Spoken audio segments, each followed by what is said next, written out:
días a todos. Buenos días, Ricardo, de nuevo. Buen día a todos y buen día a vos. Gracias. Ricardo Mariño con nosotros para empezar el día, pero muy felices. Ricardo es periodista y escritor. Por su obra ha obtenido diversas distinciones, como el Premio Casa de las Américas en Cuba en 1988, mención en el Premio Nacional de Literatura Infantil en el trienio 1986-89, recomendación de IBI Internacional en 1990, Premio Conex en 1995 y 2005, mención especial en el Concurso Mundial de Literatura Infantil de Costa Rica en 1995, finalista del Premio Latinoamericano de Fundalectura, Colombia, entre otros. Para chicos ha publicado más de 70 títulos, entre los que se cuentan Los cuentos ridículos, El insoportable, El mar preferido de los piratas y Ojos amarillos. Para empezar a conversar, estábamos hablando ahí atrás un poquito de Chivilcoy y de lo vivido, y me gustaría empezar como por ahí. ¿Cuánto de haber sido niño en Chivilcoy te influye como escritor de literatura infantil? Bueno, buenos días, gracias por el feliz cumpleaños. Tengo una alergia, así que si me ven llorar no es tanto de la emoción como de problemas.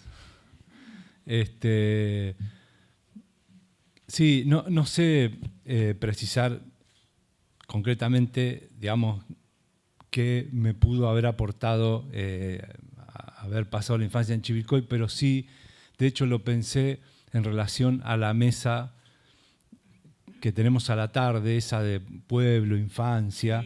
Sí.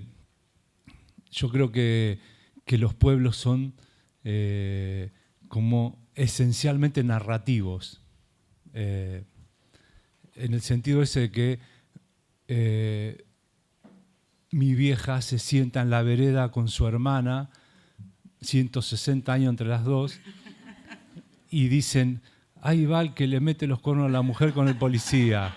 Este es el que estafó al de la fábrica de fideos, o esta es la que trabajaba en el hospital y la echaron por mala praxis, no sé. O sea, como que cada persona tiene una identidad relacionada con historias, ¿no?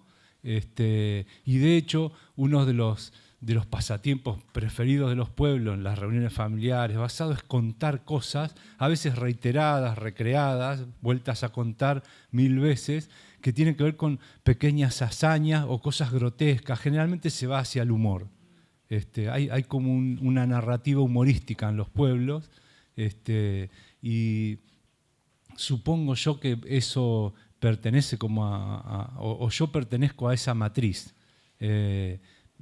De hecho, me sale como fácilmente ese tono. Inmediatamente que pasa algo, yo lo tamizo por el lado del humorístico, de las partes grotescas de la cosa, que es tan arbitrario como cualquier otra parte, pero la que me sale a mí es esa.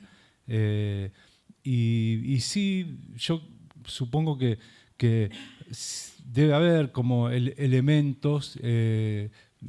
Creo que lo que yo escribo, lo que escribí en literatura infantil, tiene poco de habitación del chico moderno, no solo por no ser moderno y haber quedado lejos del tiempo ese chico, sino porque en esa época la vida de un pibe transcurría afuera.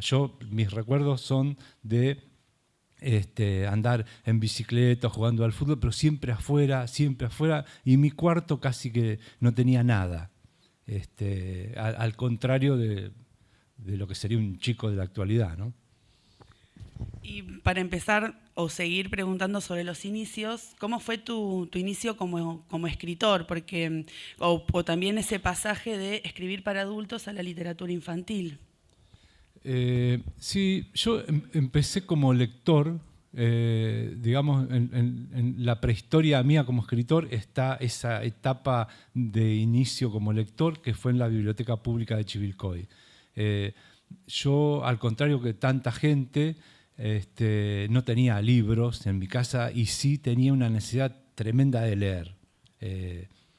Y recién pude leer cuando me avivé que podía concurrir a la biblioteca pública y sacar todos los libros que quisiera. Y eso es como que para mí marca una etapa. Ahí empecé a leer, y además a leer sin ninguna compañía, en el sentido de gente que me marcara qué había que leer. Yo sacaba libros de los catálogos por título. De esa manera, por supuesto, te ensartás o descubrís grandes cosas o tenés la felicidad de pegarla con libros que no son para tu edad, que buscaba también. Tampoco es que se me cruzaban solos. Pero eso para mí fue una etapa así de descubrimientos buena, y empecé a escribir, a anotar cosas hacia los 13 o 14 años, por ahí. A veces iba a la cancha y hacía crónicas. Tenía una cancha de fútbol a una cuadra de mi casa, y entonces iba a ver todos los partidos de quinta, sexta, de todas las divisiones, y a veces llevaba en una libreta como una especie de anotación. Me hacía el comentarista deportivo, sería la idea. Copiaba ese lenguaje. Y después, más adelante, cuando en una etapa cortasariana profunda que tuve de adolescente, ahí copiaba el tono de Cortázar para contar mis pavadas chivilcoyanas. O sea, mientras él se refería a París, al 68, minas francesas, ese escenario, yo le copiaba el tono y lo pasaba mis experiencias mínimas por el tono de Cortázar. Y así, después salté de ese tono a otro, me hice como más lector de literatura latinoamericana o norteamericana después, y lo primero que escribí fue para adultos. Son cuentos que están en un libro que se llama Silbidos en el cielo, y lo de pasar a escribir literatura infantil fue posterior. Ya vivía en Buenos Aires, tenía más de 20 años. Ayer en una de las charlas que tuvimos apareció la pregunta sobre cómo nace una idea. Y estaban Iris Rivera, Florencia Gattari, y ellas hablaban, bueno, Iris decía que se le aparece una imagen, ¿no? Que ve como la escena y a partir de eso comienza la escritura. Y Florencia hablaba de la sonoridad, de esa frase literal a partir de la cual después comienza la historia. ¿Cómo te aparecen a vos las ideas? Vale aclarar, me parece que una idea no es una idea. Generalmente pasa esto. No sé, se cae de culo delante o sea, en la escena que estás vos, alguien, y te dice, ahí tenés para contar un cuento. Eso sería una idea. Pero las ideas que te sirven para escribir son ideas en una forma.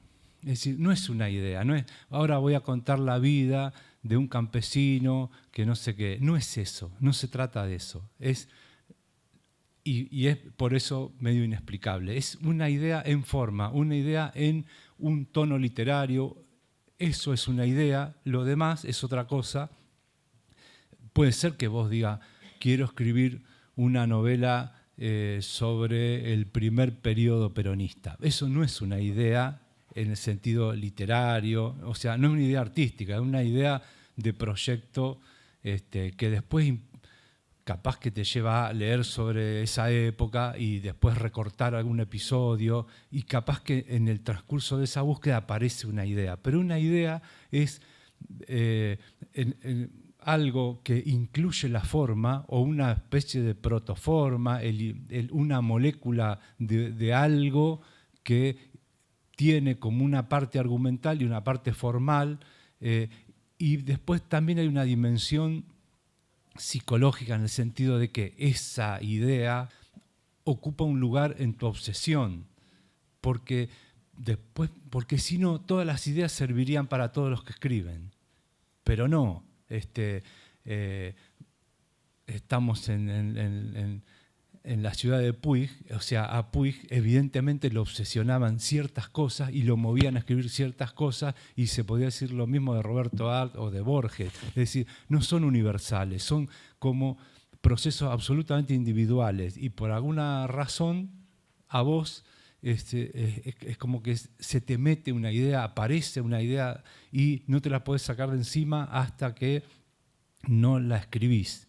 Esa vieja frase de Neruda que me sigue pareciendo pertinente, lo de mis criaturas nacen de un largo rechazo, que alude a parto, algo así como que empieza a crecer en vos una criatura y hay que pasar por el parto, hay que expulsarla, hay que desarrollarla y expulsarla, sacarla para que viva, crearla.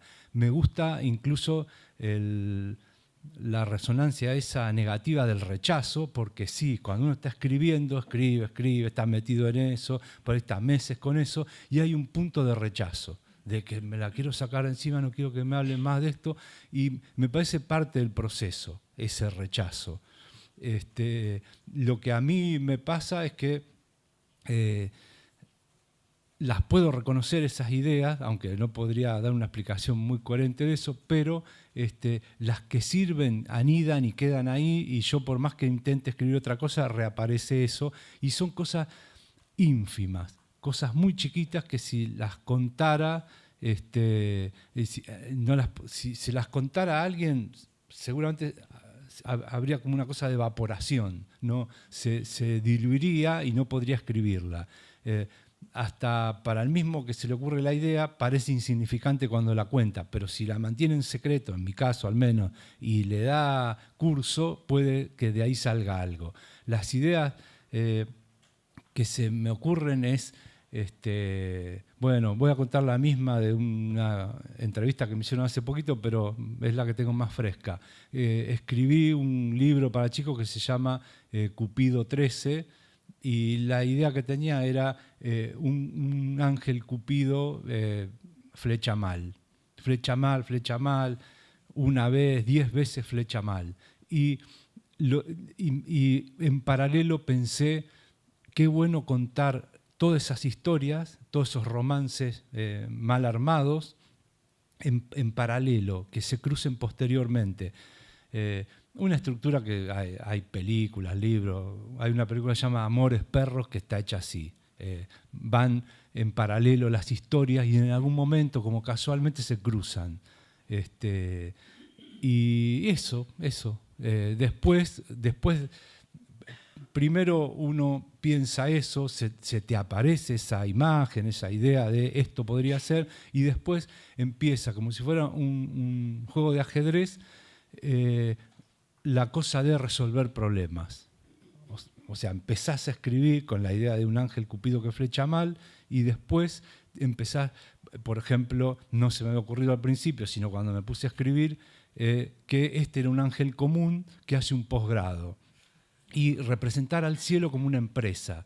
O sea, es una empresa, toma estudiantes, es decir, ángeles ya recibidos y necesitan hacer un posgrado de ángel Cupido. Se saca las mejores notas, pero el día que ya va a trabajar, que la empresa le exige tantos romances por mes, empieza a sentir la presión y él, que flechaba bien, empieza a flechar mal. El primer flechazo va a parar al corazón de un hombre, el siguiente a una milanesa de un puestito de comidas del parque. Ese hombre se enamora de una milanesa y es el primer romance que empiezo a contar. Y después otros, todos así, o sea, una novela realista. Convengamos. El caso loco sería el del ángel Cupido que flecha bien. Pero bueno, lo que digo es eso. Uno empieza por una ideíta y después empiezan los obstáculos. Una vez que dijiste o planteaste, escribiste que se enamoró de una milanesa, el tipo va y la compra del puestito de comida, la lleva al cine, le habla, escribe poesía, es la novia y aparecen esos problemas. Por ejemplo, ¿qué pasa con una milanesa? Se pudre. Es feo para una narración que se pudra. Entonces decidí que la deja en el sillón, el novio, a la milanesa, y viene el perro y se la come, con lo cual entra a funcionar el perro en ese argumento y después, bueno, es larga la historia, pero lo que quiero decir es que pasa eso, como si fuera un ajedrez. Es decir, se te ocurre una idea buena que es sacar a pasear el alfil y lo haces, pero del otro lado también hay otro que juega, empiezan los obstáculos y ya después tenés que resolver porque él te atacó. Es decir, el movimiento ese del alfil implica debilidades tuyas posibles que las tenés que cubrir, y más o menos así es escribir narrativa, es decir, un poco de intuición y largarte a poner lo que se te ocurre y en gran medida resolver problemas que vos mismo te vas creando. Y me imagino que después de todo este proceso, como vos decías, también hay un momento en donde, bueno, basta, quiero que se termine. ¿Y cómo sabés cuándo ese momento llegó, cuando ese cuento ya está? Ya no tengo ni más obstáculos, ni más problemas, ni más ideas para incorporarle. Y es más fácil cuando se trata de un cuento, precisamente, porque es un universo que abarcás. Lo puedes leer 5000 veces, aunque lo de leerlo mucho también tiene su inconveniente, porque llega un momento que se hace como invisible, pierde significación leer mucho algo. Hay como si hubiera una curva de lectura, y en algún momento es la lectura óptima en la que abarcás todo lo que está ahí y podés actuar en consecuencia, y pasada esa cantidad de lectura te empezás a alejar, lo lees y tu mirada resbala, es decir, no hay una lectura verdadera de eso, pero con el cuento se puede, digamos, como tomarlo, leerlo completo, y entonces con el cuento muchas veces te da esa sensación de es esto y chau. Igual es parcial, ese mismo cuento leído 2 años después, ya vos no sos la misma persona y se te ocurren montones de cambios que habría que hacer, correcciones. De hecho, a mí me pasa que si leo en público un cuento viejo, voy haciendo como una especie de corrección en paralelo. Hay palabras que ya no te gustan, cosas que eran geniales para vos cuando las hiciste y ahora son estúpidas, y gravemente estúpidas. Pasa mucho con la literatura infantil, es un riesgo que tiene, que vos cambiás como de percepción, de valorización de las cosas y se hace difícil sostener eso. Pero esta cosa de saber cuándo está todo listo se complica mucho con la novela. Y ahí sí que talla eso que dice Borges de que lo mejor es publicarla, para ponerle un fin, porque podría no tenerlo nunca. Una novela, digo, cuando va todo bien, cuando estás entusiasmado con eso, cuando te gusta el resultado, tiene como una atracción en el sentido de que es sin fondo. En una novela puedes seguir toda la vida agregándole cosas y por supuesto corrigiendo cosas, y a medida que se hace más compleja, más se te escapan resortitos, tornillitos. Entonces la corrección de una novela es más complicada, requiere más tiempo. Es imprescindible que lean otras personas, que tengas lectores confiables. Confiable quiere decir que sepan detectar errores y te los digan. Pero para las novelas sí, que creo que es arbitrario. En un momento decís, bueno, ya está, listo. O ya no puedo más, porque me saturé, pues no. Ahí podrías dejarla descansar un par de años, no sé, y volverla a revisar. Pero capaz que se renovaría el mismo proceso. Pero me parece que con las novelas no hay punto final. Podría ser eternos. Cuando los lectores nos encontramos con los escritores, es un momento muy especial, ¿no? Porque los leemos, nos imaginamos, a veces hasta los identificamos con los propios personajes, y sobre todo pasa con los chicos cuando conocen a los autores, que es como un momento mágico. Mi hijo este año estuvo leyendo en la escuela tus libros y cuando le conté que ibas a estar, me preguntó, ¿Mariño existe? ¿No? Como ese momento de mucha magia. Y yo pensaba cómo se siente desde el lugar del escritor el encuentro con el lector. Y además con los lectores niños, que me parece que son un público como muy especial, muy espontáneo y muy sincero, a veces terriblemente sincero, me imagino. Para mí no ha sido fácil. Creo que yo entré en la literatura infantil sin pensar en el lector, más que como una entidad así literaria, así como un destinatario virtual. o sea, cuando empecé a escribir no era ni padre, ni nunca fui docente, nunca tuve actividad con chicos. Y el contacto con los chicos, así, lectores, fue muy posterior.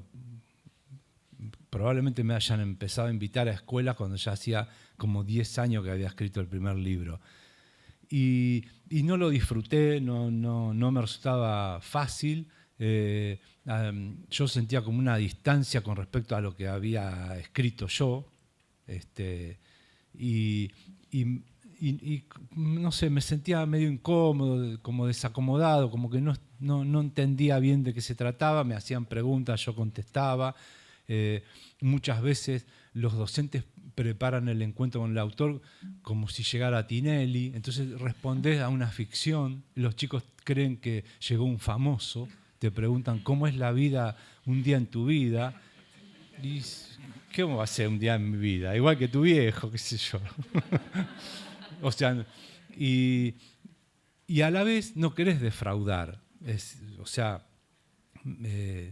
con los chicos no sé, entiendo que el respeto pasa por contestar de verdad, contestar en serio. De manera que esas preguntas que parecen bobas, a mí me llevan mi tiempo contestarlas. O sea, los chicos dicen, ¿de dónde sacas las ideas? Y uno podría responder, voy por la calle, miro, leo un libro, saco ideas. No, a mí me sale contestarle en serio y por lo tanto probablemente el 80% no se entienda. Claro, pues las preguntas a veces parecen sencillas, pero depende de hasta dónde quieras contestar vos. Y recién, como pasado mucho tiempo, empecé a captar la parte afectiva que tiene el encuentro, que me parece lo más fuerte.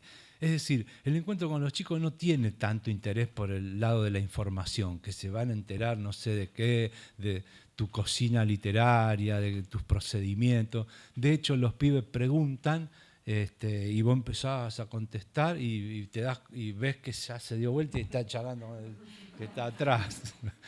Y vos, Borges, qué sé yo qué.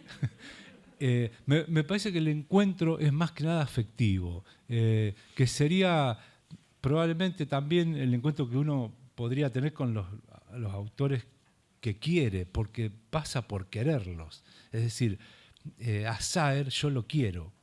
Es decir, es mi amigo, escribió para mí, lo vi un minuto una vez en mi vida, pero quiero decir, hay una relación profunda con esos autores, con Borges, qué sé yo.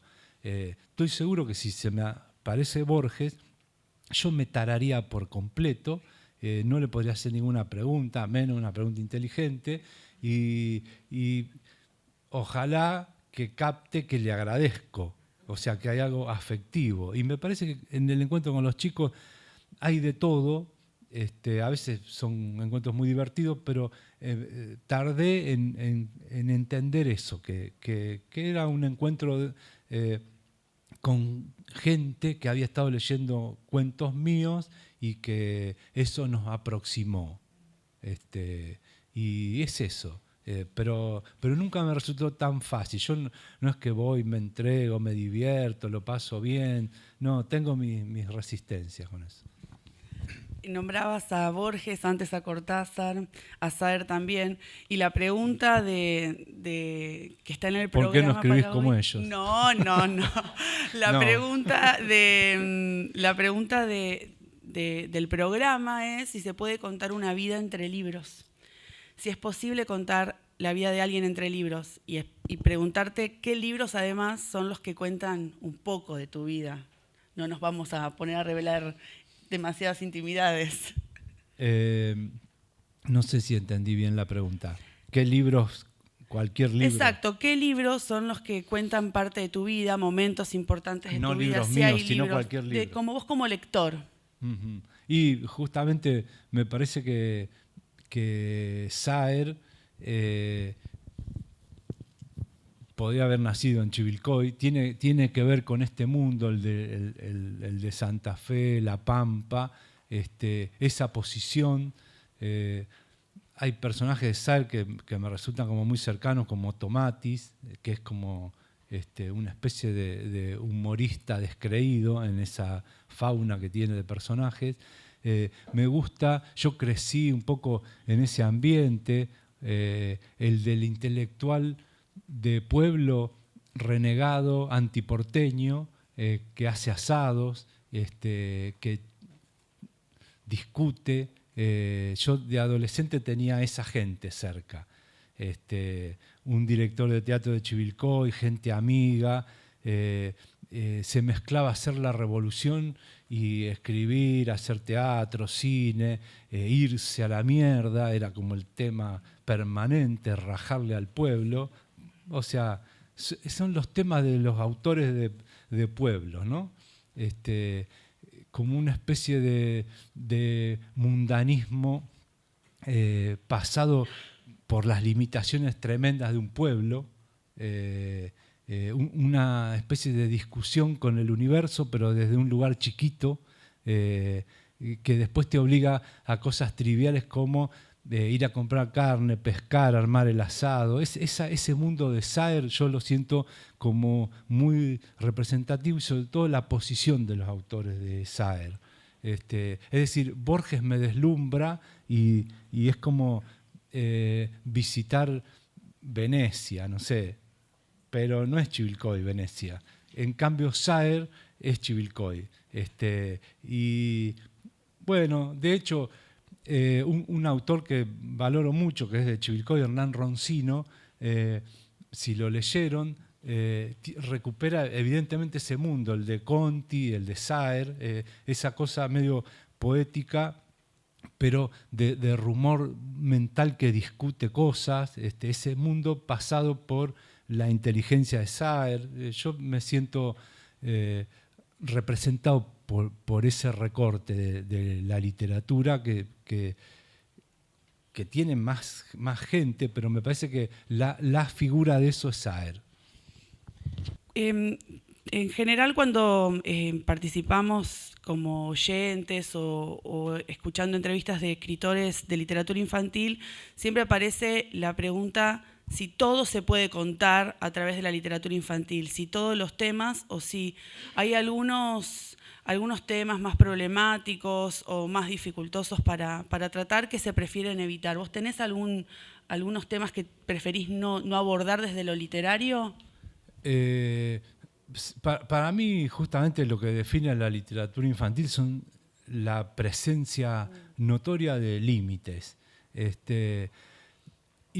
O sea, hay como varias cuestiones ahí difíciles. Para mí, por otro lado, me parece complicado dar por sentado que cuando decimos temas estamos hablando de algo claro. ¿Qué es temas? Porque si no, se cae como en pensar que existe una especie de tabla donde están anotados los temas. Por ejemplo, traición. ¿Se puede o no se puede? Sí, se puede, pasa. No. Las relaciones sexuales, ¿se pueden tomar en la literatura infantil? Sí, pero no todo. O sea, es como que cuando decís que se puede o no se puede, ni siquiera empezaste a tratar el tema, porque la cuestión es hasta dónde vas con eso.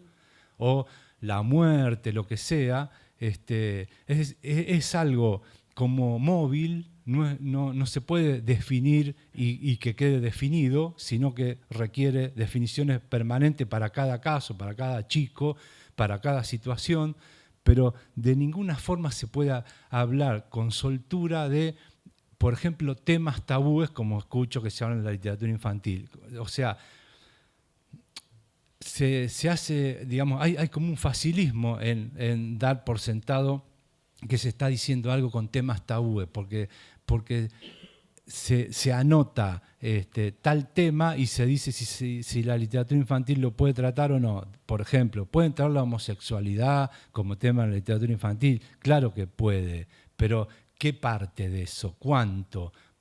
Porque la literatura justamente es todo lo contrario al mundo de la comunicación y de la información. En la información sí se podría tabular hasta dónde, pero la literatura es algo, no es un universal, es un hecho que implica a situaciones totalmente subjetivas e individuales, entonces no tiene ningún sentido tabular. Y yo, por supuesto que he sentido como hasta dónde situaciones problemáticas en las que yo no tenía claro hasta dónde llegar. Doy un ejemplo. Yo hice una serie de libros con un personaje que se llama Cynthia Scotch. En un momento que me quedó como un proyecto que no seguí justamente por esto, es una situación en la que Cynthia Scotch está bajando en el ascensor de su edificio y se cruza con un vendedor de Biblias que deja entrar el portero. Y el tipo le empieza a hacer el bocho como queriendo venderle una Biblia, y ella le dice un chiste, el tipo se baja, no sé, en el tercer piso, y ella se queda pensando, es una nena, Cynthia Scotch tiene entre 10 y 11 años, algo así. Y de golpe se da cuenta que hace un montón que no sale del ascensor y sigue bajando, bajando, bajando, bajando, y cuando se abre, ella entra al infierno. O sea, la idea es el infierno de Cynthia Scotch. Entonces, empecé a escribir, sale y empieza a recorrer los círculos. El infierno, según el Dante, según las representaciones medievales, es una estructura cónica invertida. Los círculos más tranqui están arriba y a medida que bajás empeoran. Entonces me resultó fácil los primeros círculos porque la idea era cómo es el infierno de los chicos, digamos. El del Dante sabemos más o menos cómo es, bueno, el de Cynthia Scotch. Entonces, en el primer círculo estaban los animadores de fiestas infantiles, los padres sobreprotectores, los que hacen programas de televisión, Flavia Palmiero. No, o sea, estaba esa gente, y en el segundo no me acuerdo qué, y en el tercero y se iba empeorando, pero después empezaba el problema. Es decir, la contradicción es esta. ¿Cómo haces un libro en el que es el infierno de los chicos y lo suavizás tanto como para que pueda circular entre los chicos y sea publicado y todo eso, y traicionás la misma idea del infierno? Porque hasta yo creo que le preguntás a un chico qué sería lo peor, es decir, cualquier pregunta que conduzca a representarte qué iría en el infierno de los chicos, y entran los violadores. Si se enteran, si está en la tele, ¿cómo metes a los violadores en la literatura infantil? Y yo creo que no se puede, a mí no se me ocurre. No, y tampoco querría hacer una versión pelotudona que dé a entender, de manera que la mayoría no va a entender nada y el que entienda va a entender, es una pavada, con lo cual traiciono el mismo objetivo.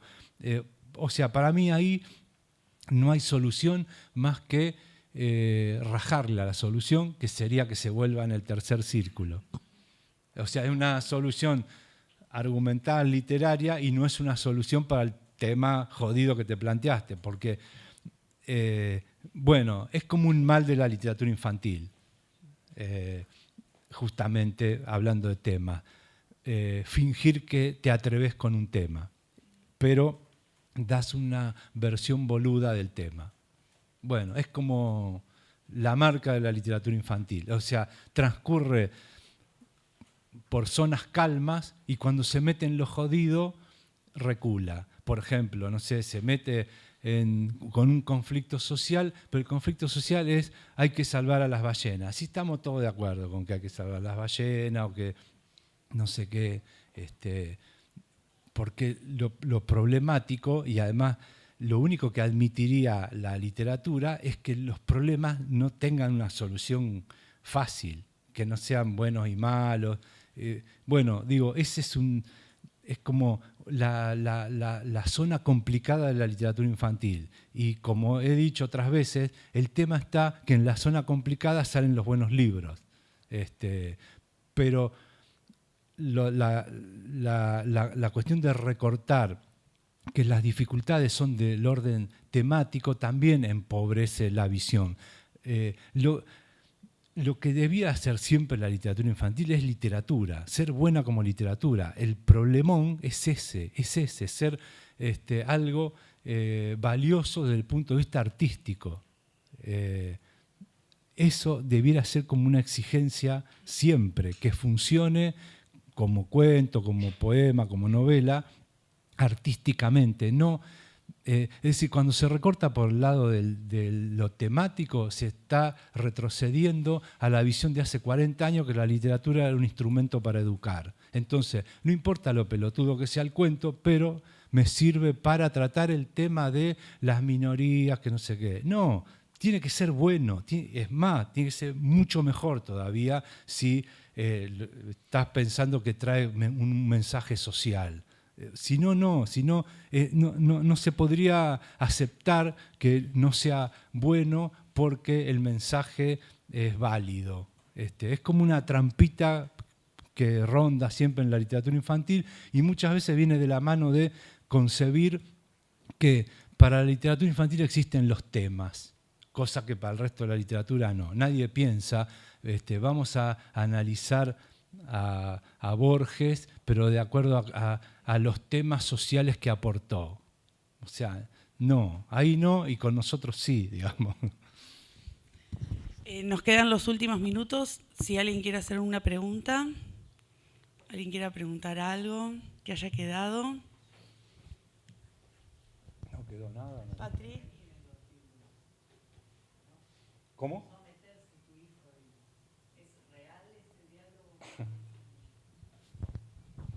No, no es real y sí lo es. O sea, en algunos libros yo, bueno, en uno, en La Casa Maldita aparece que hay una historia, pero también está el escritor de esa historia, que cada tanto cambia los nombres de los personajes o ciertas situaciones de acuerdo a las presiones de su hijo. Son 2 libros, La Casa Maldita y Regreso a la Casa Maldita, donde en el segundo, el primero ya fue leído por el hijo y el hijo le trae todos los cuestionamientos que me hacían a mí en las escuelas. Por ejemplo, que el libro no tenía un final. Eso lo he discutido en montones de escuelas. Que no está saldado. Puede que tengan razón ellos, puede que tenga razón yo. O sea, mis argumentos son, no necesariamente todas las historias tienen que terminar en el sentido ese conclusivo que es el modelo de lectura en las escuelas. Generalmente en las escuelas circula la idea de que una historia tiene que terminar. Terminar significa se resolvieron todos los conflictos y de manera feliz. Y entonces yo discutía, no, en esta novela no hay un final, no hay un cierre, y los pibes me miraban como diciendo, está mal.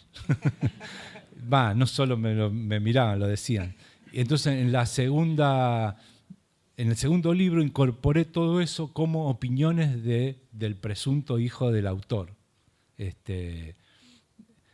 Curiosamente, mi hijo ya grande me ayudó mucho con ese libro, porque había una complejidad de viajes en el tiempo, de lógica, y él es un muy buen lector de cine y de libros, de ese tipo de temáticas, de esos universos que tienen complejidad lógica, que si pasó algo, no sé, en tal año transformó tal otra cosa. O sea, me ayudó con esa lectura, y entonces le dediqué el libro. De hecho, desde 5º grado, cuando me pidió que por favor no le dedicara más, no le había dedicado nada.